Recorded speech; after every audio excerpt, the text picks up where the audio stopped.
کیا ہمیں اللہ سے مانگنے کے لیے کسی ذریعے کی ضرورت ہے؟ کیا کسی مزار پر جا کر ہم دعا کر سکتے ہیں؟ کیا یہ مولوی ہمیں اللہ کی تعلیمات سے دور لے کے جا رہے ہیں؟ کیا ہم قرآن کے ترجمے کو خود پڑھنے اور سمجھنے کی کوشش نہیں کر سکتے؟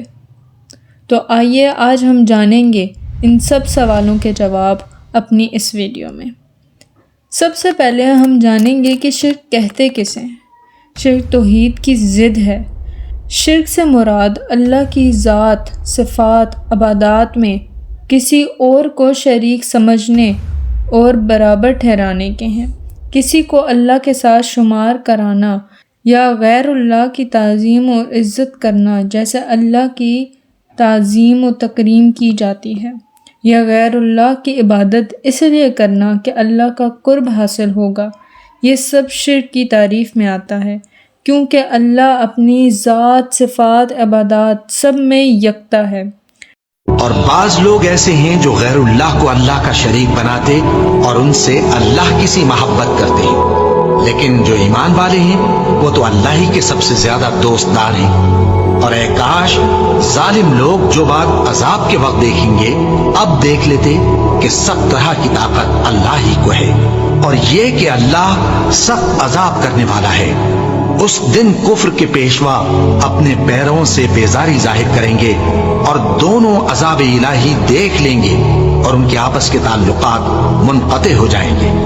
یہ حال دیکھ کر پیروی کرنے والے حسرت سے کہیں گے کہ اے کاش ہمیں پھر دنیا میں جانا نصیب ہو، تاکہ جس طرح یہ ہم سے بیزار ہو رہے ہیں اسی طرح ہم بھی ان سے بیزار ہوں۔ اس طرح اللہ ان کے اعمال حسرت بنا کر دکھائے گا اور وہ دوزخ سے نکل نہیں سکیں گے۔ سورہ یوسف آیت نمبر 102 میں اللہ نے فرمایا ہے کہ لوگوں کی اکثریت اللہ پر ایمان تو لاتی ہے لیکن اس کے ساتھ شرک کرتی ہے۔ شرک کرنے سے اللہ نے منع فرمایا ہے، اور جو لوگ لوگوں کو گمراہ کرتے ہیں اور ان کو غلط دین سکھاتے ہیں اور جو ان کی پیروی کرتے ہیں ان کا ٹھکانہ جہنم ہے۔ جو لوگ کسی مشکل، مصیبت اور ڈر میں مزاروں پر جاتے ہیں یہ سمجھتے ہوئے کہ اللہ ان کے ذریعے ان کی دعائیں قبول کرے گا، کیونکہ وہ لوگ بہت نیک تھے، اللہ کے یہاں ان کے لیے سفارش کریں گے۔ میرا سوال ان سے یہ ہے، کون جانتا ہے کہ وہ لوگ جنتی ہیں؟ کون جانتا ہے کہ قبر میں وہ کس حال سے گزر رہے ہیں؟ کس کو کنفرم ہے کہ وہ جنت میں جائیں گے؟ اگر کوئی جانتا ہے تو وہ صرف اور صرف اللہ کی ذات ہے۔ اگر ہم پر کوئی مصیبت آئے تو ہمیں نماز اور صبر کے ذریعے اللہ سے مدد مانگنی چاہیے، اور رنج و تکلیف میں صبر اور نماز سے مدد لیا کرو۔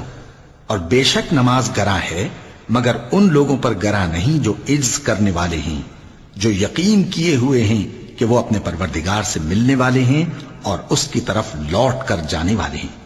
اللہ نے ہی ہمیں پیدا کیا ہے، اس نے ہی ہمارے والدین کے دلوں میں رحم ڈالا ہے، ہمیں چلنا سکھایا۔ جب ہمیں کچھ سمجھ نہ تھی اس نے ہمیں شعور دیا، ہمیں طاقت دی، بولنے، سننے، سمجھنے کی صلاحیتوں سے نوازا، اور ہم ان کو اس کے خلاف استعمال کر رہے ہیں۔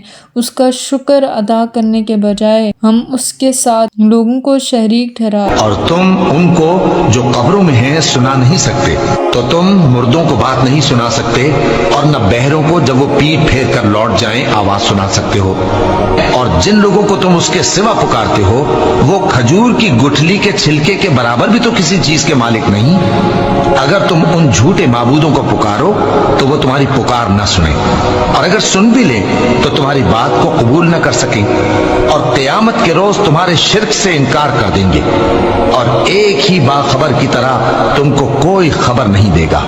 اللہ ہمارے دلوں کے حال بھی جانتا ہے، تو کیا ہمیں ضرورت ہے کہ کسی مزار پر جا کر اس سے سفارش کروانے کی؟ لوگ تو یہ سمجھ بیٹھے ہیں کہ لوگ بروز قیامت پل صراط پار کروائیں گے۔ اللہ کے نبی محمد صلی اللہ علیہ وسلم کے علاوہ کون ہے جو قیامت کے دن اللہ کے سامنے سفارش کر سکے گا؟ شرک سب سے بڑا گناہ ہے، ہمیں اس سے بچنا چاہیے۔ شرک کرنے والے کو اللہ معاف نہیں کرے گا۔ اور وہ دوزخ میں سب سے نیچے ہوگا۔ آخر کیوں یہ مولوی لوگوں کو گمراہ کر رہے ہیں؟ سب سے پہلی وجہ دولت، دوسری وجہ اسلام کی تعلیمات سے دوری اور شیطان کی پیروی ہے، تیسری وجہ کہ ان سے کوئی سوال کرنے والا نہیں۔ پاکستان میں ایسے لوگوں کے لیے کوئی سخت قانون نہیں، جس کی وجہ سے یہ لوگ تعداد میں بڑھتے جا رہے ہیں۔ عام لوگوں کو بھی علم نہیں کہ وہ شرک کر رہے ہیں اور یہ کتنا بڑا گناہ ہے۔ لوگ مزاروں پر جا کے دعا کرنا،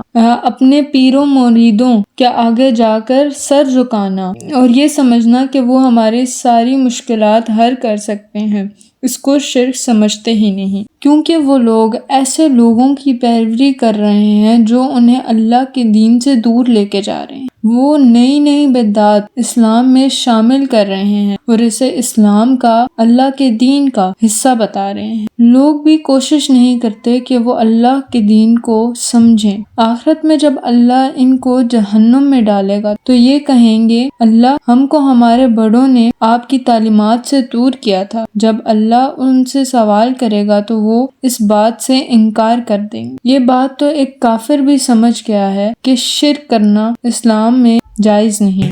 جو اللہ کو مانے، جو محمد صاحب کو مانے، جو قرآن کو مانے اور جو مورتی پوجا نہ کرے، بت پرستی نہ کرے، وہ پکا مسلمان ہے۔ اب آپ کہیں گے کہ جو اللہ کو مانے گا، جو قرآن کو مانے گا، جو محمد صاحب کو مانے گا تو وہ تو ہو ہی گیا مسلمان، اس میں بت پرستی کہاں سے آگی؟ نہیں، بہت سے ایسے مسلمان بھی ہیں جو اللہ کو مانتے ہوئے، محمد صاحب کو مانتے ہوئے، قرآن کو مانتے ہوئے بھی بت پرستی کرتے ہیں، مورتی کی پوجا کرتے ہیں۔ آپ کیسے کرتے ہیں؟